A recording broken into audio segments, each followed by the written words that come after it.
बाबूजी।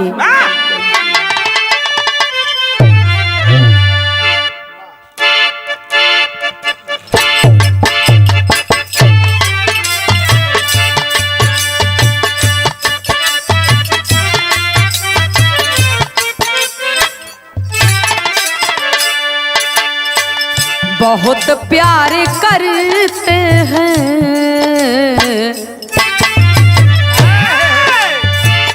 बहुत प्यार करते हैं तुमको सनम, बहुत प्यार करते हैं तुझको सनम, बहुत प्यार करते हैं तुझको सनम।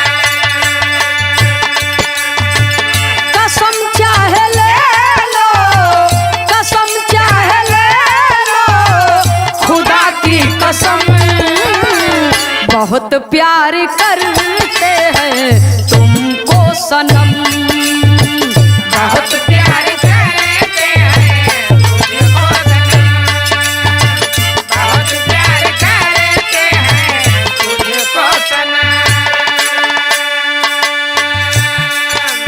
ई तक गजल का अंदाज बा, लेकिन बिरहा में कवि को संकेत करना पड़ा बाबूजी। कैसे? छिपा न सकोगे तू सोना में चांदी, छिपा न सकोगे तू सोना में चांदी, छिपा ना सकेगे तू सोना में चांदी। नहीं कागा बोलेगा, नहीं कागा बोलेगा कोयल की बानी, छिपा न सकोगे तुम सोना में चांदी, छिपा न सकोगे तुम सोना में चांदी, छिपा ना सकोगे तू सोना में चांदी। सुनने वाले श्रोता सज्जनों, सोना सोना है और चांदी चांदी है। ये दुनिया में बगैर नकल का काम नहीं चल पाता बाबूजी, लेकिन नकल करे में भी अकल चाहिए। अभी कहो कि कौआ कोयल का बोली बोले तो कभी बोल नहीं सकता है। कवि को संकेत करना पड़ा बाबूजी। कहानी का शुरुआती हमें से बात, कवि जी बिरहा में एक नया मोड़ दिए। कैसे मास्टर साहब?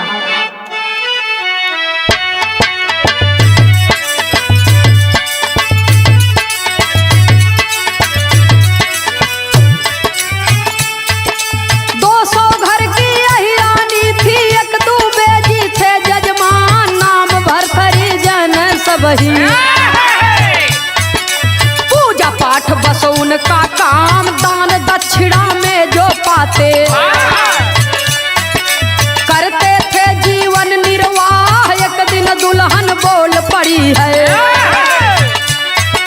स्वामी दिल की मेरे चाह। एक दिन दुल्हन बोल पड़ी है,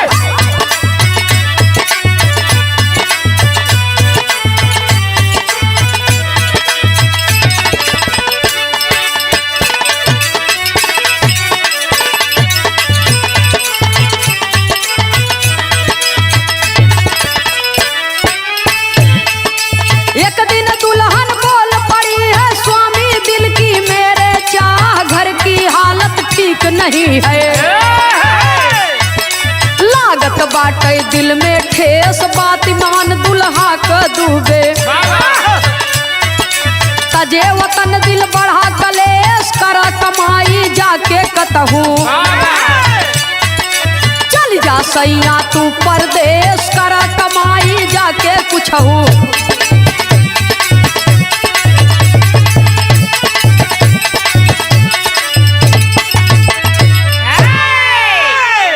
सुने वाले बाबूजी 200 घर का अहिरानी बा, 200 घर का अहिरानी बा। और 200 घर का अहिरानी बस्ती में एक दुबे जी अकेले दुलरुआ हैं, दुलरुआ पंडित हैं। उनकर जजमानी चटकी बा। आ जब जजमानी चटकी बा बाबूजी, धीरे धीरे समय बीतत बा तो उनकर दुल्हनिया दुबे जी के दुल्हनिया कहत बा कि सुना हो पंडित जी, अब जजमानी की है, कथा पूजा की है, काम न सपरी, इतने पैसा में कुछ होए वाला नहीं बा। एक काम करा, चल जा परदेश, परदेश चल जा, लड़का बच्चा पढ़ावे लिखावे के बाद कोनो बढ़िया काम पर लग जाया, अब पैसा पौबा बढ़िया से, लड़का बच्चा पढ़ी लिखी, आई दान दक्षिणा में 10-5 पाए से काम न सरकी।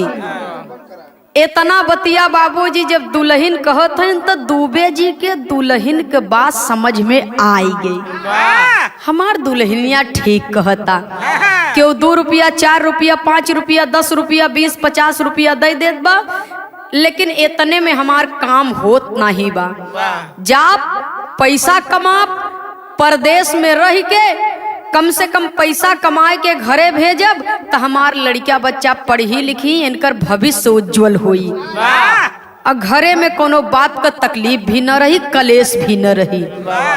इतना बात मान करके बाबूजी दुबे जी चल दिए परदेश कमाने के लिए, और जब परदेश चल दिए कमाने के लिए तब हर गांव में होत का बा। बिरहा में एक लाइन तर्ज का भाव है मास्टर साहब, कहना है,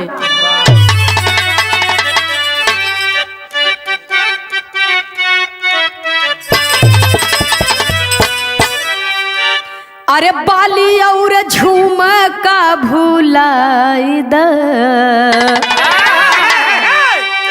हे बाली और झुमका भुलाई द, नाथुनी पे गोली चले तब से बनवाए द, बाली और झुमका भुलाए दा, नाथुनी पे गोली चले तब बनवाए दा, बाली और झुमका भुलाए दा, नाथुनी पे गोली चले तब बनवाए दा। दुबे जी तो चले गए परदेश कमाने के लिए, लेकिन हर गांव में चर्चा कौने बात का बात, गौवा में चर्चा बरियार बा, त गौवा में चर्चा बरियार बा, सबही के दिलावा में दुखवा अपार बा, गौवा में चर्चा बरियार बा, सबही के दिलवा में दुखाए पार बा, गौवा में चर्चा बरियार बा, सबही के दिलवा में दुखाए पार बा। गांव में चर्चा कौने बात का होत बा, कई गईले काम जब दुबे जी घोटाला, बिना पूजा पाठ मातम गांव में जनाला, बिना पूजा पाठ मातम गाँव में जनाला, बिना पूजा पाठ मातम गाँव में जनाला। नैया फसल मजेदार बा, हे नैया फसल मजेदार बा, सबही के दिलावा में दुखवा अपार बा, नैया फसल मजेदार बा, सबही के दिलवा में नैया फसल मजेदार बा, सबही के दिलवा में दुखाए पार बा। दुबे जी तो गांव छोड़ के चला गए। अब हर धीरे धीरे जब 1-1.5 महीना का टाइम बीतत बा तो गांव के लोग सब चर्चा करत हैं एक दूसरे से कि बिना पूजा पाठ मातम गांव में जनाला, कई गईले काम सब दुबे जी घोटाला। बताओ इतना मान सम्मान हम लोग देत रहे दुबे जी के, हाँ, लेकिन पूरा का पूरा कमवे नसाए दिहन। अब बिना पूजा पाठ के गांव एकदम भूत के तरह लगत बा, बहुत नहीं मसान की तरह लागत बा। गांव में तनको केहू के मन पर केहू के मुखड़ा पर ओजरार नहीं बा। अब कोनो न कोनो व्यवस्था हम लोगन के करे के परी। तब बिरहा में एक लाइन तर्ज लगी मास्टर साहब, कहना है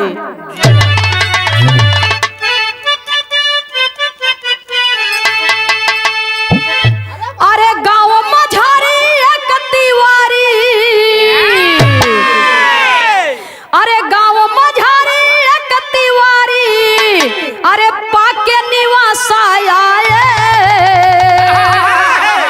अरे चुगलिया दूबे जी के सुनाए, चुगलिया दूबे जी के सुनाए चुगलिया दूबे जाए, चुगलिया दूबे जी के सुनाए।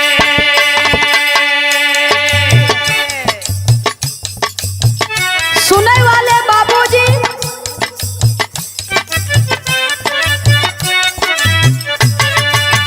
वही गांव के दामाद वाह वाह एक तिवारी जी अपने ससुरारी में निवासा पाई के अपने परिवार के साथ में आकर के बस गए। और जब बस गए बाबूजी तो वो अपन रोटी सेके बदे धीरे धीरे तवा गरम करे लगलन। गांव में लोगन के घरे घरे जाए के बैठ के दूबे जी के खिलाफ चुगली करे लागे। और जब चुगली करने लगे तो हुआ क्या,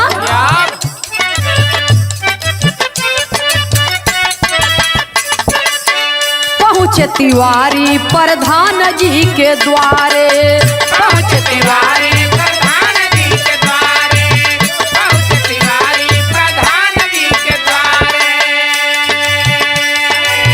खुश हो प्रधान उनकर पौआ पखारे, प्रधान उनकर पौआ पखारे, प्रधान उनकर पौआ पखारे। भाग्य हमारी आए दुआरी, भाग्य हमारी आए दुआरी, लोगवा सब ही धाये, चुगलिया दूबे जी के लगाए, चुगलिया दूबे जी के लगाए, चुगलिया दूबे जी के लगाए। पूरे गांव में टहरत टहरत एक दिन तिवारी जी पहुंच गए प्रधान जी के दुआरे। प्रधान जी के दुआरे पहुंच गए। अब गांव के दामाद तो है ही हैं। अब प्रधान जी सोचत हैं एक तो गांव के दामाद, दूसरे विद्वान आदमी, तो इनकर सम्मान होवे के चाहिए। आवा आवा पाहुन बैठे, बड़े प्रेम से बाबूजी दामाद राजा के बैठावत हन और रस पानी करावत हन। उनकर महिमानी जम के होता ससुरारी में, ससुरारी में जम के खातिरदारी होता। और पूरे गांव का दुलरुआ एक कई पंडित विद्वान आदमी। अब दूबे जी तो चले गए हैं। तिवारी जी सोचत हैं कि उनकर स्थान हम जल्दी से जल्दी प्राप्त कर ले ये गांव में। वही बाबूजी दूबे जी के खिलाफ लागन पूरा गांव वालन के भड़कावे, लागन चुगली लगावे। और जब चुगली लगावे लागन, भड़कावे लागन, तो कहत कहाँ बिरहा में तर्ज बदली मास्टर साहब।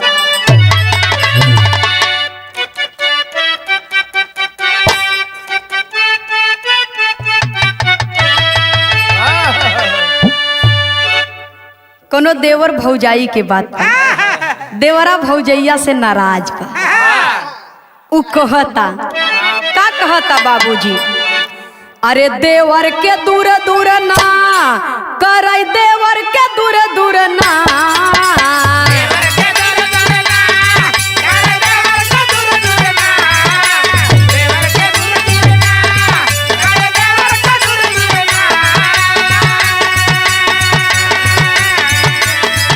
अरे देवर के दूर दूर ना करे, देवर के दूर दूर ना, भौजी भतर के खियावे कर, देवर के दूर दूर ना, भौजी भतर के खियावे कर, देवर के दूर दूर ना।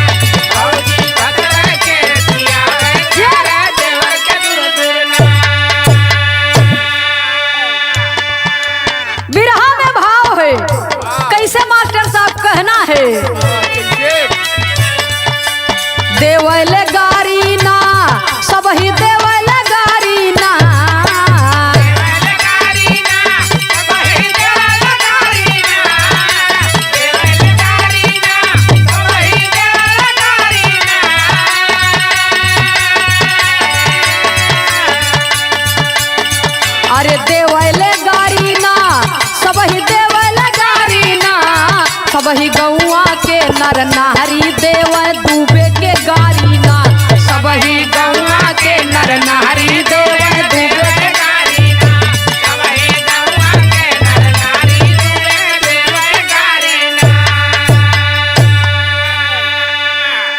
अरे गौआ में परल होई आई है तूफान हो,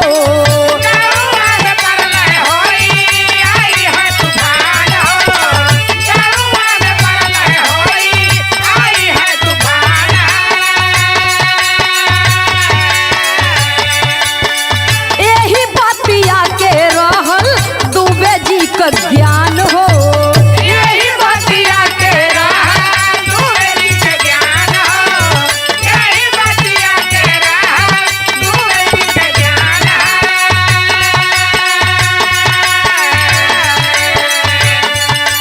कहाँ तिखारी ना सब कोई कहाँ तिखारी ना,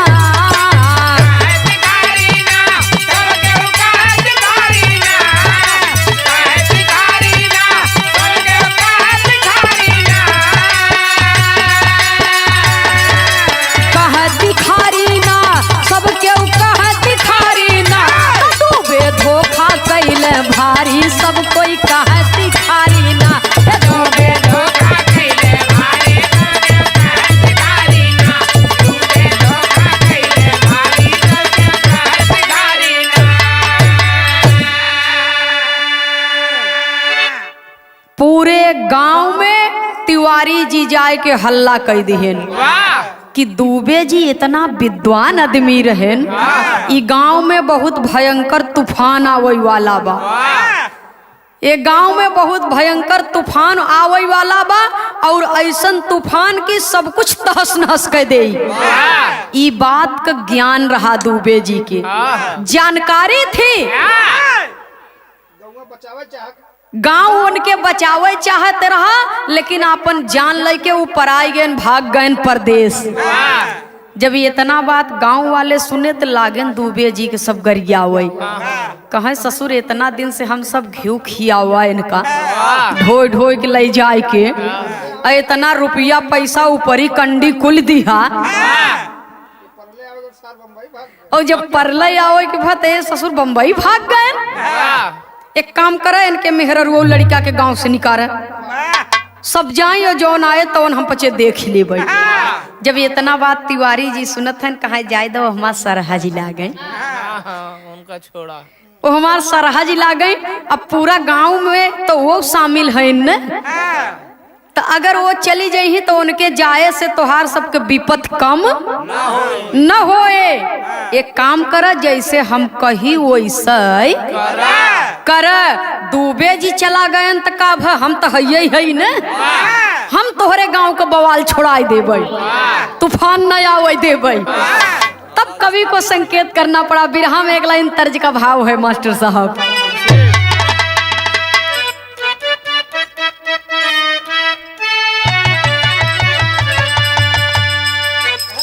हे झुमका चूमेला मोर गोरा गलवा,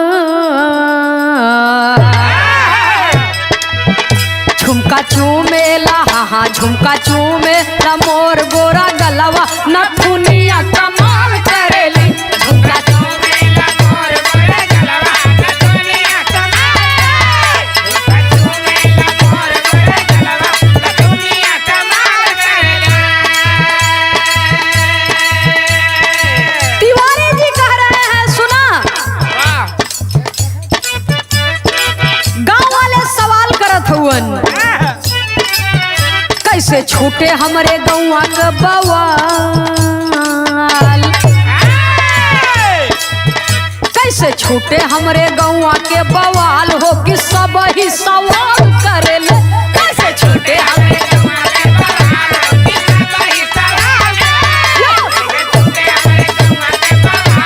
सब ही सवाल करेला। हे घी से हवनिया करावा इहे जुगुती,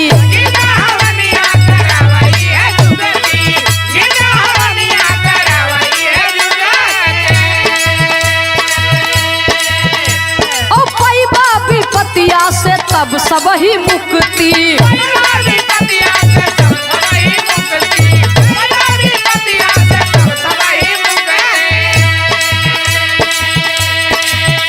और चलल तिवारी है चलल तिवारी है चाल कि सब ही सवाल करे ले।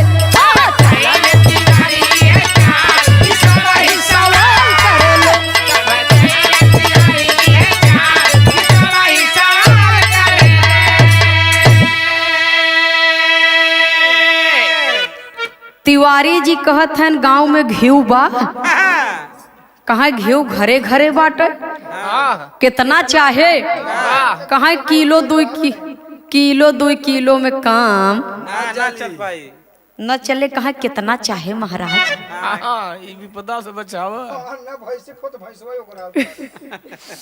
कहाँ कितना चाहे कहाँ जा चकरे घरे में जवन होय कुल ढोई लियावा जितना होय। और हम हवन करब गांव में हवन करब बहुत बड़ा यज्ञ करब। और तब जाए के गांव में आवे वाला बवाल हट जाई, आवे वाला तूफान रुक जाई। जेकरे पास जवन होय घी होय गुड़ होय दही होय पैसा होय जवन भी चीज होय सब जने अन्न धन लिया के यहीं रख। जब इतना बतिया बाबूजी सुनत हैं गांव के लोग त लागेन बाबूजी कुल घी गुड़ चीनी तेल जवन जवन सब कुछ रहे जितनी चीज बा सब लोग ढो ढो के ले आवत हैं तिवारी जी के घरे पहुँचावत हैं। अब घरे में घी बाबूजी ऐसे गंजा जात बा एकदम। टीना के टीना डब्बा के डब्बा बल्टी के बल्टी दूध आवता। अब बल्टी के बल्टी दूध आवता। अब एकदम माल करेला लगा बा तिवारी जी के यहाँ। बीसन खाची दही आएगी। तिवारी जी के यहाँ माल करेला लगा बा। और दुबाई सोचत हैं कि हमार तो भेजी इतना दिन रहें गाँव वाले कब होने ऐसन किहन। भैया हो ओपी भैया तनी आपको ध्यान देले रहे भाई। सुने वाले बाबूजी अब हर दुबाइन हैरान हैं। और तिवारी के घरे एकदम माला माल होता सब कुछ। तब कवि को संकेत करना पड़ा। बिरहा में एक लाइन बड़ी कचाका धुन लगी। कैसे भैया हो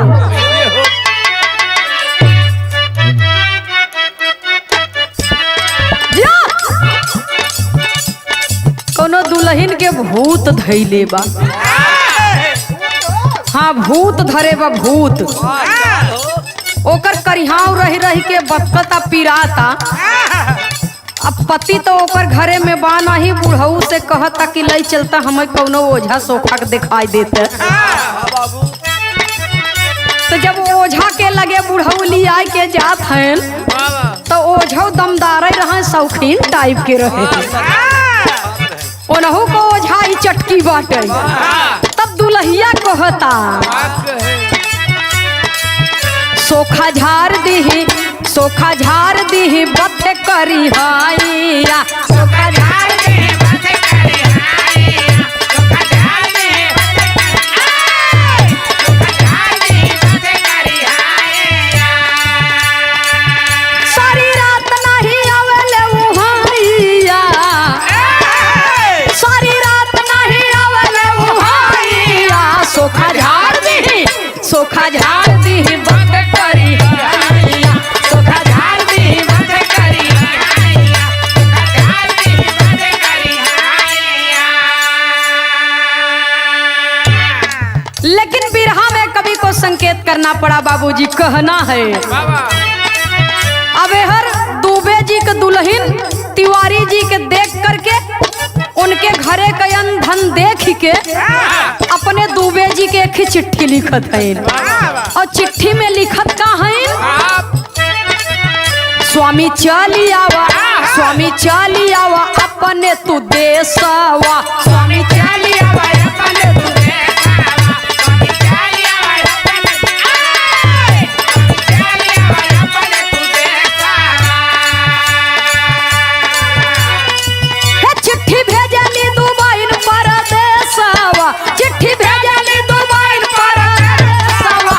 स्वामी चली आवा, हे स्वामी चली आवा अपने तू देसावा, स्वामी चली आवा अपने तू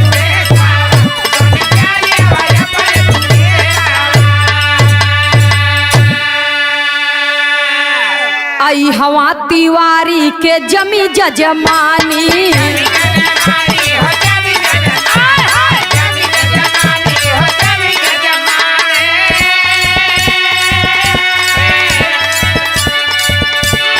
आवा वतनवा धर राजधानी,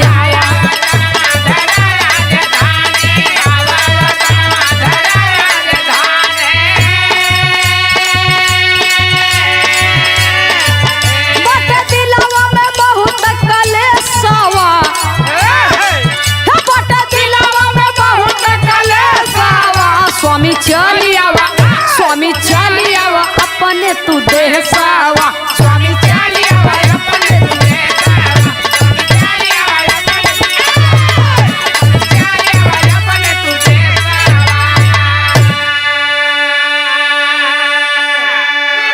कहत हन एहवर तिवारी के जमी जजमानी, अवावा वतनवा धरा राजधानी, एहर ओहर ट्रेन जिन पकड़े, हाँ सुपर फास्ट वीआईपी ट्रेन पकड़े और जल्दी से जल्दी घरे चली आवा, सारा माल लूट ले जात हैं पूरा गांव भरे के, और हम तो ऐसे रह जाब देखत के देखते जनता ही न रहे, ऐसे ही होई वाला बनाए तो का परदेश न जाय दे। अब चिट्ठी जब पायन दुबे जी तो अब लागेन मन में मसोसई सोचई लागेन कि हम नहको चलाया हुआ, हमें नाई आवे चाहत रहा, आय के सार हमारे यहाँ गांव को मुखिया बाबा जमाए हैं, चिंता जिन करो बेटा हमहू आवत है, जैसे लोहा लोहा के काटत हो वैसे तू तिवारी है, हम दुबे देखत तो है कैसे काटी थे। सुनने वाले बाबूजी परदेश में चिट्ठी पाएन और ट्रेन धरेन और घर की ओर चल दिए, ट्रेन पकड़े और घर की ओर जब चल दिए तब कभी को संकेत करना पड़ा, कहना है बिरहा शैली में टेरी के भाव में लिखना पड़ा, इलाहाबादी टेरी लगी मास्टर साहब।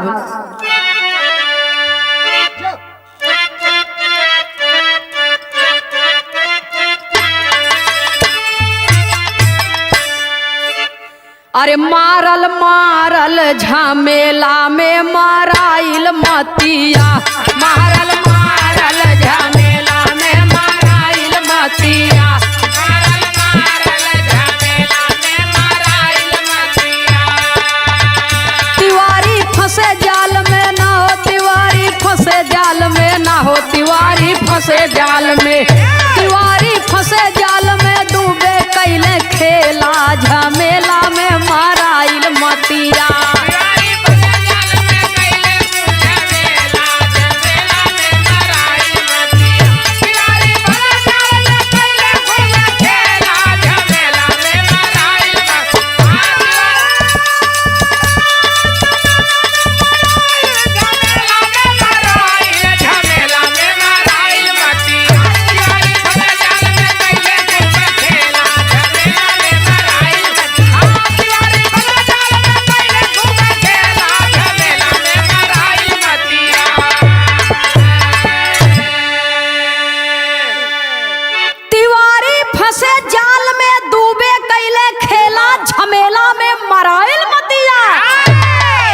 जब दुबे जी आयन घरे कहाँ बभनई तुहू वो बभनई हमहू हई तनिको चिंता जिनकी है बिरादरी भाई, आय गे है निवासा पाए है तो पूरा गाँव ही अपनी आय चाहत है। वही बाबूजी अब तिवारी जी के घरे हर घी दूध करेला लगा बा, अब पहुंचता सब कुछ, और हर दुबे जी रातों रात पहुंचे कहाँ प्रधान जी के यहाँ, और प्रधान जी के यहाँ बाबूजी पहुंचे थे तो कहे सुना जवन तिवरिया आई बा गांव के बवाल मिटावे नहीं आई बा, हम धोखा नहीं किया, धोखा ये ससुर की है बा, दूसरे गांव बवाल यहाँ गांव दूसरे गांव को बवाल यहाँ गांव में ठेलई आई बाटे, हम धोखा नहीं करे है, धोखा तो यही करता।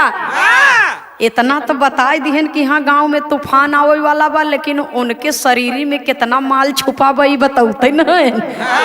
जब इतना बात सुनत हैं बाबूजी, प्रधान जी तो कहे का कहत है दूबे भाई, तब कवि को संकेत करना पड़ा बाबूजी, पहपट के लाइन में लिखना पड़ा। अरे बुद्धि आपन दूबे दिए लगाई भाई देखना, अरे बुद्धि आपन दूबे दिए लगाई भाई देखना। अचरज सुन के मुखिया जी घबराई भाई देखना।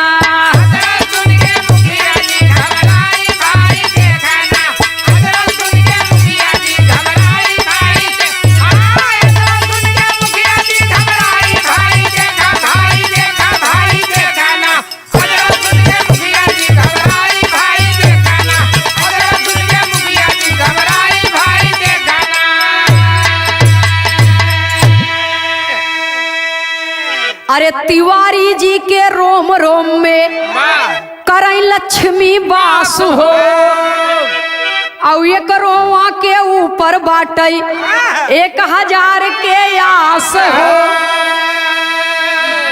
अरे हो सवेरे लेबा सब नोचवाई भाई देखना, अरे हो सवेरे लेबा सब नोचवाई भाई देखना। मुखिया जी से कहा जिन बताई भाई देखना, मुखिया जी से कहा जिन बताई भाई देखना। मुखिया जी से कहा जिन बताई भाई, मुखिया जी से कहा जिन बताई भाई देखा भाई देखा भाई देखना। मुखिया जी से कहा जिन बताई भाई देखना, मुखिया जी से कहा जिन बताई भाई देखना।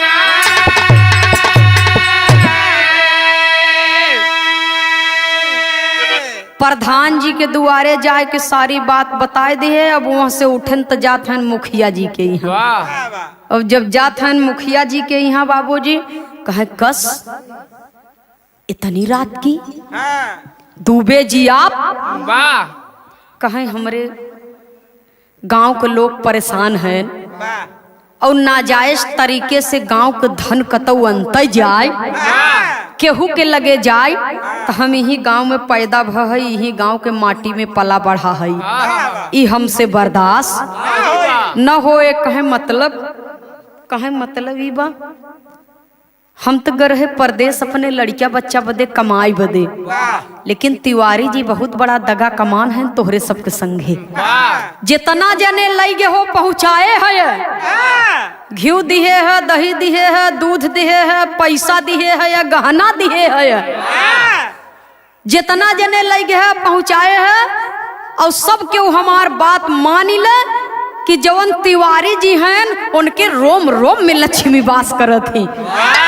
कहे मतलब कहे उनके शरीर के जितना रोआ बा, एक एक रोआ में समझ ल कि लक्ष्मी वास करत ही, और एक रोआ 1000 के बराबर बा। जे पाई जाए ओके समझ ल कि माला माल हो जाए। जब इतना बात सुनत हैं मुखिया जी तो कहा धीरे बोला आराम आराम से बोला। पूरा गांव का करे जाने, पहले हम है जाबे, नहीं पूरा गांव ले ले, हम कुछ पौबे नहीं करबे, हम चलब पहले। तिवारी जी के विषय में जब सुनत हैं मुखिया दादा और दूबे जी बताए के चला गए अपने घरे, और दूबे जी से जात दूबे जी से कहत हैं मुखिया जी की दूबे जी हमसे कहत कह, लेकिन और केहू से मत कह,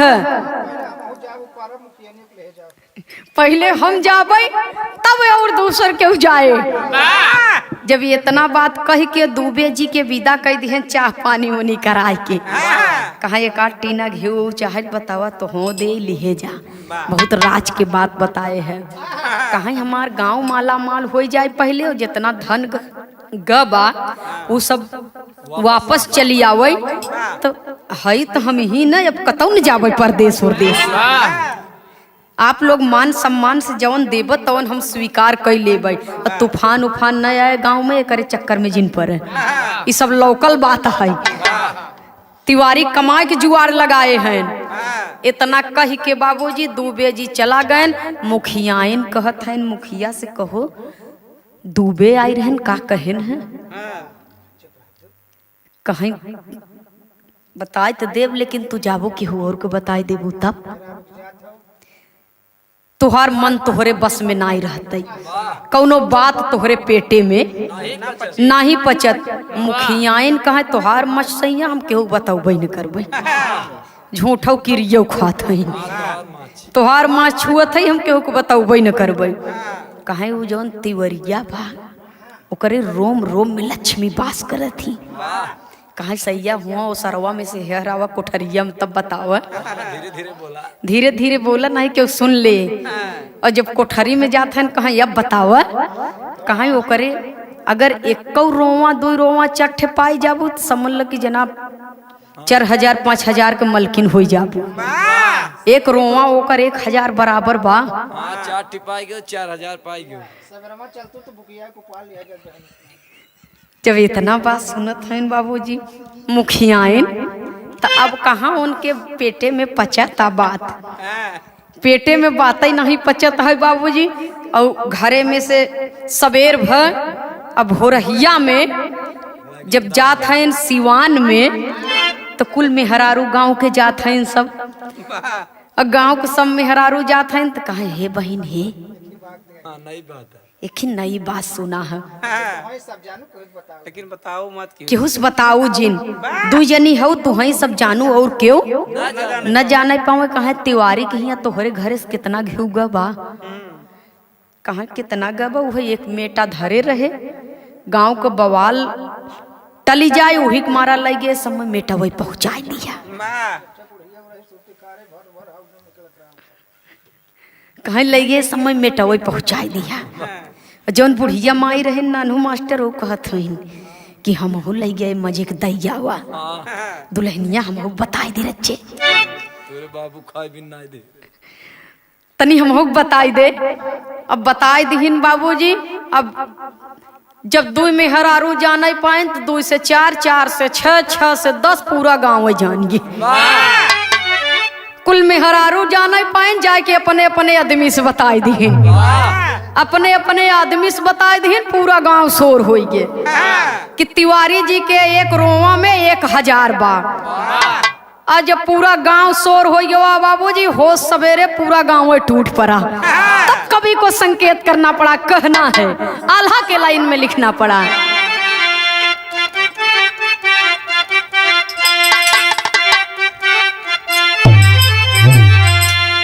अरे होत ही सबेर चलले गाँवा के लोग आए भैया, होत ही सबेर चलले गाँवा के लोग आए भैया, होता ही सवेर चलले गाँवा के लोग आए भैया।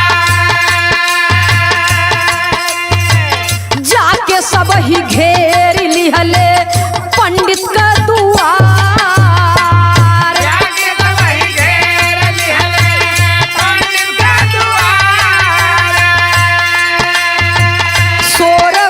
सुनी के जब तिवारी बाहर अइले बाबू, तोरा बोला सुन के तब तिवारी बाहर अइले बाबू, तोरा बोला सुन के तब तिवारी बाहर अइले बाबू।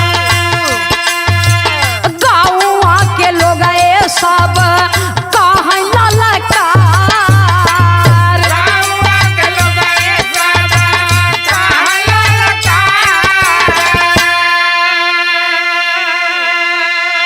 पूरा का पूरा गांव जाए के तिवारी जी के मुहारा रेछ लिए। और जब घेर लिए बाबूजी तो शोरगुल सुन के तिवारी जी घरे के बाहर आवत हैं। और जब बाहर आवत हैं तो पूरा का पूरा गांव ललकारे लगा, एक दूसरे के हुमसावे लगा कि आगे बढ़बा ना बढ़त हम जाई। जब इतना बात बाबूजी सुनत हैं तिवारी जी तो कुछ समझ न पाए कि होत का बाटे। तब तक बाबूजी हुआ क्या, अरे भेदवा छिपौला नाही अब तक बतौला पंडित, भेदवा छिपौला नाही अब तक बताला पंडित, भेदवा छुपौला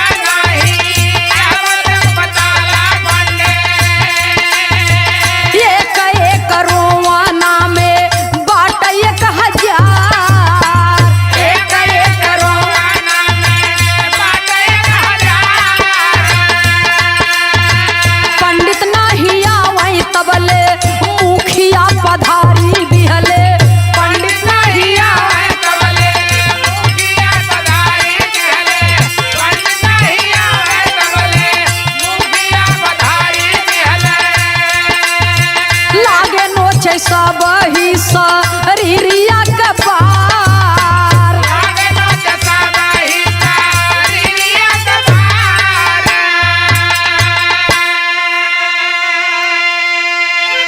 पूरा गांव वाले कहत हैं तू बहुत धोखेबाज है तिवारी जी, और सबसे ज्यादा हम ही ले जाबे। एक जने के ऊपर एक जने तो मोह भवा है। और तब तक बाबूजी पंडित जी कुछ समझ पावे, ऐसे पहले मुखिया जी पधार दिए अपने दुल्हन के संगे। और उनकर दुल्हन लम्मा खड़ी हो के ऐसे देखत है, जा जा जा जा जा जाता कहे नहीं पछरा है कैसन सब ले ले ही तब का लेब। मुखिया हर से ललकारत है। मुखिया जी पहुंचा था कर कस ससुर नहीं तो पूरा गांव के बेवकूफ बनवत है। सबसे बड़ा धन तो तोहरे शरीर में छिपा बाटे। चल सारे पहले कपड़ा उतार। सबसे बड़ा धन तोहरे शरीर में छिपा बाटे। पूरा गांव आज तोहरे प्रयास लगाए के आई बा तिवारी जी। निराश मत की है, निराश मत की है के होगी। जब इतना बात बाबूजी सुनत हैं तिवारी जी कहा बात का है हम समझ न पावत है। और तब तक बाबूजी दो जने परपराए के चढ़िए नाराय के तिवारी के ऊपर उठाई के दाई मारे पंडित के। नाराय के चढ़ बैठे ना तिवारी जी गिर गए घच से भूमि। पायजामा फाड़ के धाई देन। जब भूमि गिर गए और तब से बाबूजी पूरा का पूरा गांव धधा के पहुंचा। अब पहुंचा जे जहाँ पावा था, गोड़े के मुड़े के हाथे के पेटे के जांघी के बरौनी के पीछे के जे जहाँ पावा था बाबूजी ऐसे चर चर चर चर लागे न ऊपर बार सब। पंडित बोलत है पर पर पर लागे सब नोचे। पंडित जी कहा था नरे गांव वाले रह दा हम जिन मुआवा मर जाबे हो। अरे पंडित आइन तनी आय के बचावा। पंडित आइन जब देखिन पंडित जी के तो केवाड़ा बंद कैलिन भीतर से। हम नहीं आओ बाप तो हमारा ऊपर ही। वो केवाड़ा बंद कैलिन भीतर से जा हुई ऊपर आवा और ऊपर हमसे मतलब नहीं बा। तब तक खूब घिउ लई आया गांव वालन से मंगाया रह दे इन्हन के ऊपर दे मिल के ऊपर ले ही संझा हम हरदी छोपी देवे। जब इतना बात बाबूजी सुनत है तिवारी अब उनकर तू छटपटाता प्राण सकेते में बा। प्राण सकेते में बा। गांव के मुखिया प्रधान उप प्रधान जितना सब रहन बाबूजी पूरा गांव लपटियाई गवा। थाना पुलिस के लोग सुने सब आवे लागे धीरे धीरे लागे भीड़ लगाई। जब भीड़ जुटाई लगी दरवाजे पर बाबूजी तिवारी जी के एकदम से शरीर के रोवा नोच नोच के लहू लुहान कह दी है। जब लहू लुहान कह दी है क्यों 10 ठिपायस क्यों 20 ठिपायस क्यों 21 ठिपायस जे जाऊ नहीं पाएस। दरोगा जी कहन कसबे सारे हम हऊ पारब। बिना बिलेटेक साफ है उनका बाहर जे जहाँ से पायस तहाँ से नोचेस। और जब नोचेस बाबूजी जैसे मुर्गा के काटे लागे या ओकर डंखा पंखा नोचे लागे ऐसे तिवारी जी के जीते हलालत है। पंडित जी के पूरा नीचे ऊपर के अप्रो बन गए। जब जीते हलालत है कहीं अरे मोर भैया दोहाई हो गाँव वालन की दोहाई हो गाँव वाल का ससुर बड़ा घिउ खाए है। अब एको दैया हवन में एको पौआ घिउ नहीं छोड़े। कुल अपने घरे में गजवाए है सारा खाना हम तोहार घिउ जवन खाए है निकाल लेबै। भला हो दुबे जी के जवन आय के बताए दिहन। भला हो दुबे जी के जवन आय के बताए दिहन। अपने गांव को मनई अपने होत है। ए आई हैं दूसरे गांव से नेवासा पाए हैं तो पूरा गांव के जटई चला है। सुनई वाले बाबूजी तिवारी जी सुनत हैं दुबे जी के नाम तो कहे जा ससुर मारा हमारे एकदम से शरीर कुल खराब कर दी है। अरे मोर माई रे तनके नैनो लियाउते पोती मारे पूरा शरीर हमार खराब कर दी है। क्या भगवान तो है कभो माफ न करही कैसो बच जाई हम अगर तो भगवान तो बाद में तो है धर ही पहले हम धरब तो के। वही बाबूजी और इतना कस कस के पूरा गांव पकड़ के रोवा नोचे से इतना दुर्दशा उनकर कह दी है कि तिवारी जी अब मर कि तब मर। उनकर प्राण जब सकेते में आई गए तो गांव के प्रधान रहन कहन हे यार जे जवन कुछ पाए हो लेके चले लेके चले अब जाए दे। अब देखत है कुछ बचा ही न बा उनके। रहा तो 4 दिन में फिर कल पे हाँ, उनके शरीर में चूटी लग गई है सब। लेके चले और जब गांव वाले सब लेके चला गए उनकर शरीर के रोवा नोच नोच के तो वही गांव में एक ही पहलवान रहे जबर सिंह।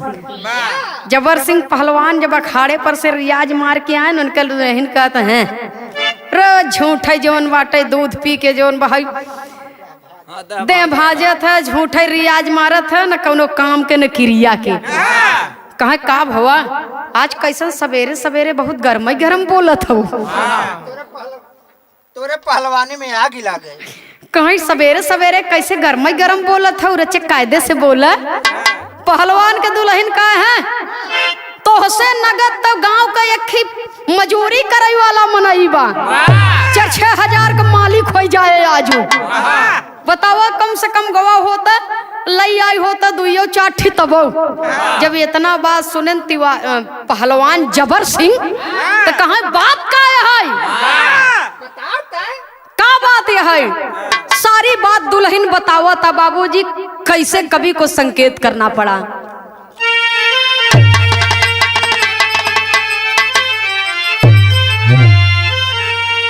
अरे आए पहलवान जबर सिंह हरावा जबही तो आए पहलवान जबर सिंह हरावा जबही अपने स्वामी के मेहनवा सुनावे दुलही।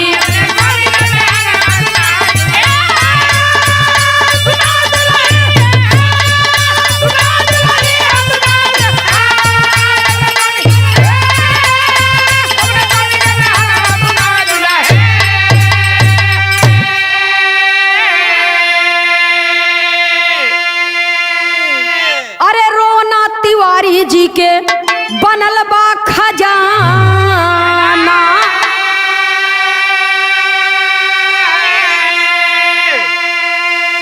और जवन आज मिल के नोचे नारी मर्दाना।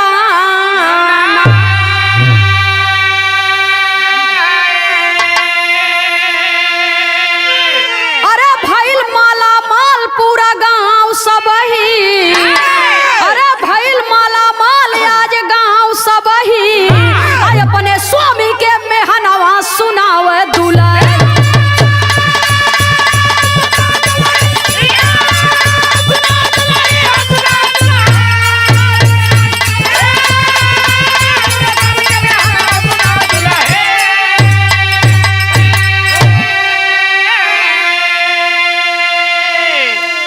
पूरा गांव माला माल हो गया तोहार पहलवानी गए ऊपर पर मेहरारू जब ताना सुनावत है बाबूजी तब पहलवान कहत हैं कहाँ पहलवान बात माना मोरी रनिया सुखवा में बीती हमहन के जिंदगनिया बचल खुचल रोवा लेके आई वही।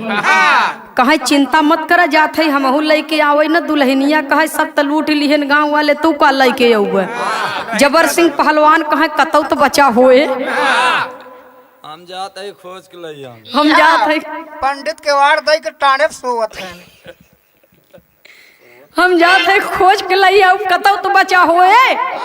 और हर पंडिताई उन्हें हरदी वर्दी जोन बाटे हाँ पीस पास की पूरी शरीर में लेप लगा दिए हुए पूरे शरीर में लेप लगाए दिए हैं। और पंडित तिवारी जी कहे दरवाजा बंद कैले भीतर से ताला लगाए दे। दरवाजा बंद करके भीतर से ताला मार ले पता नहीं सारे फिर पगलाई आवे तब का करब। अब की दाई रोवा नोचे हैं पूरा चमड़ा सहित उचार के लेके चला जाइए। अब पगलो बच के रहो नहीं तो देखो फिर। इतना बात सुनत है बाबूजी पंडिताई कहे तू तनिको चिंता जिन कर हल ले है हरदी दूध चुरे है पी ले 1-2 गिलास और दर्द कम हो जाए वही हरदिया तोहरे लगाई देत है। हल्दी के लेप लगाए दीहिन बढ़िया है, वो हल्दी दूध चूरई के दे दीहिन और चरभेली देसी गुड़ दे दीहिन, कहे हला ये हल्दी दूध पी के गुड़ खाए ले संगे और चदरा ओढ़ के चुम मार के सोवा घी के लेप लगा देते और ये आराम से सोवा। और केहू आए तो कह दे तिवारी जी की तबीयत बहुत जोर खराब बाटे। जब इतना बात बाबूजी सुने तिवारी जी तो आराम से चद्दर उद्दर ओढ़ के सूता है। हर जबर सिंह पहलवान वो पहुंचता ऐठत बररत की वो पहुंचा तब बाबूजी एकदम चौड़ी छाती और मोट गर्दन और मोट टांग ऐसे तलवार मोछा अब बढ़िया बॉडी बनाए बहा। अब पहुंचा तब बाबूजी तो तिवारी जी के दरवाजा खटखटावा था। अजय तिवारी जी के दरवाजा खटखटावा था है पंडित जी निकल सारे जल्दी। दरवाजा खोला, पंडिताइन कहाँ के है भैया, कहाँ जबर सिंह पहलवान है। बतावा पूरा गांव के तू दई दी है माला माल कह दी है, पहलवानवा कौन दुश्मनी बा तोहार। तिवारी जी एक दूठी दई देबा तब हमार काम चल जाए। जब इतना बात सुनो थे तिवारी जी तो लागन थर थर थर थर कांपई। कौनो हलुकार मनई हो त कहू के ई सरवा पहलवान है, आई त हमार जियर ले ले कैसे निपटी हम न पाए तो हमार गर्दन ही मड़ोरी दे, ऊंचे खाले हमरे चोट लग जाए तो हम का कर भाई।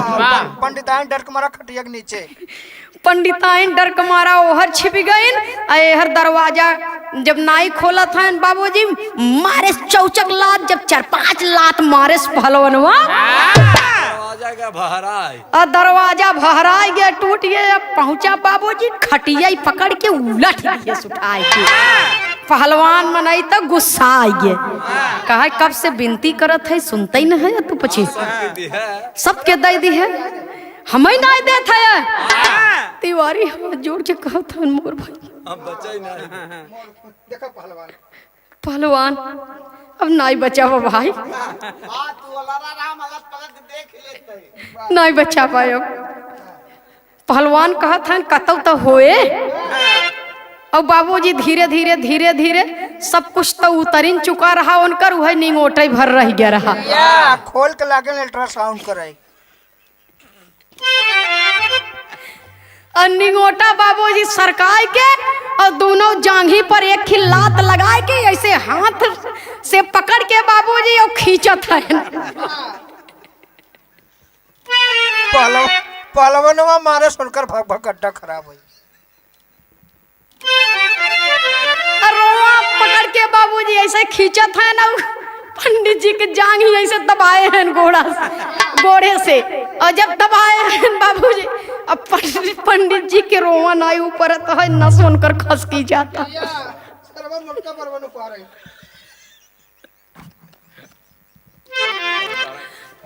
नस खसकी जाता। और जब खसकी जाता है अरे बाप रे बाप, जवन कुछ पायस लेके वो भगा, जवन कुछ बचा रहे पंडित जी मारे सुनकर तहस नहस जिंदगी कह दिए, तहस नहस जिंदगी कह दिए। सब पंडित जी लागेन बुखार छोड़ के रोए, पंडित जी लागेन बुखार छोड़ के रोए। तो पहलवानवा कहता कायदे से दे दिए हो तत का करे, ई दुर्गत तोहरे संगे हम करित। कब से हम खड़ा है कि हम हो के दे दे एक आठी दुईठी। हाँ? अब हमें जोर लगाओ एक पर तोहरे जांघी पर रख के अपने जांघी की जोर हमें लगाओ एक पर ये और 100 रोंग बार हमें लेके पड़ा। सुनई वाले बाबूजी तिवारी जी के चाल सारी फेल हो गई और दुबे जी के एक लकड़ी लगाए से एक चुगली किए से बाबूजी पूरी की पूरी जिंदगी तिवारी जी के बर्बाद हो गई। और सवेर भर अपने दुल्हन से कहत हैं कि एक काम कर, अब चला अभी गांव में हम न रहा, अब चला चली अभी गांव में हमारा ठिकाना नहीं भाई, अपने गांव में चली जाओ, नून रोटी मिले तो दोनों परानी खावा जाए, आराम से रहा जाए। पंडिताइन कहते हैं का टीना घी ना ले ले का धरा पाया। अरे छोड़ तो घी ना हिया रहा तो बेचारे 12 ऊपर हैं, पता नहीं का उपाल ले चला जाए दे घी न ले ले जाए ससुर दूबे मारे हमार जिंदगी खैकार कह दी है। इतना बात कह के बाबूजी कहरत कोहरत पंडिताएं के लिए आए न दोपहरिया में खेते खेते ककरे पत्थरे जौनिन की रास्ता पावत हैं। अब सोझे सड़क धई के नहीं जात हैं। अब गांव वाले हर कहते तिवारी जी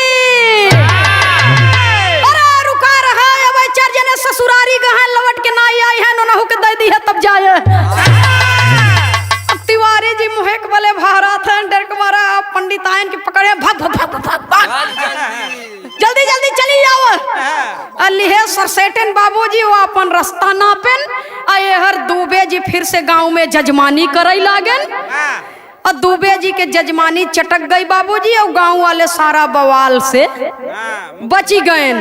और जब केहू के 1 रुपया नहीं मिला तो कहे कस होई भजतई न बाटई। जब इतना बात दुबे जी सुने तो सारी सच्चाई बताई दिहन। आपन यापन होत पराया पराया होत नाजायज तरीके से धन कमात रहे नो तो जेकर जैसे करनी वो कर वैसे आखिरी लाइन में गुरु घराने के पर्चे के साथ में कवि को लिखना पड़ा।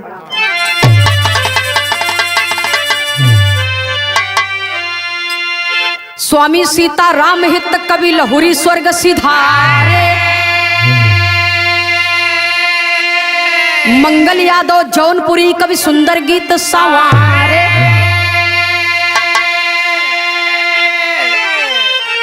अरे राम झमेला में मराइल मतिया बाबू झमेला में मराइल मतिया नंदनी खेमराज बिरहा में ताज बंधेला।